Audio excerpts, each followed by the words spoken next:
Alors maintenant on va passer sur la coiffe des rotateurs. La coiffe des rotateurs sont des muscles qui sont sous le deltoïde, en tout cas qui sont cachés par le deltoïde et qui s'insèrent tous sur la tête de l'humérus.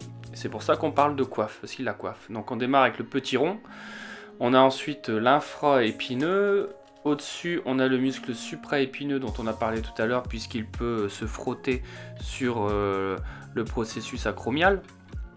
Et on a également le muscle sous-scapulaire, le subscapulaire, qui se situe sur la face antérieure de la scapula, donc l'omoplate. Ces 4 muscles constituent ce qu'on appelle la coiffe des rotateurs. On peut également intégrer le tendon du biceps, mais bon, cela ça ne nous intéresse pas trop. Ces muscles participent donc au maintien de l'articulation de l'épaule, mais vont permettre de mettre en place les fameuses rotations internes et externes de l'humérus, comme on a pu le voir tout à l'heure.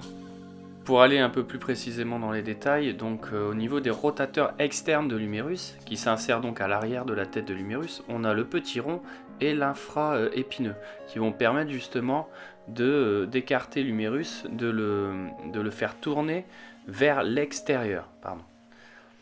Ensuite, on va partir sur la face antérieure, donc avec le sous-scapulaire.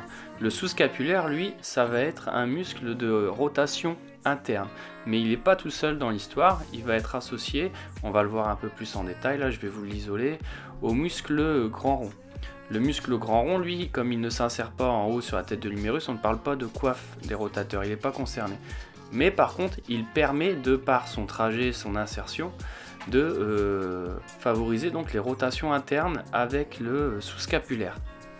Voilà, donc là on vient de voir l'ensemble de la coiffe des rotateurs, les différentes interventions des muscles concernés par les rotations internes et externes.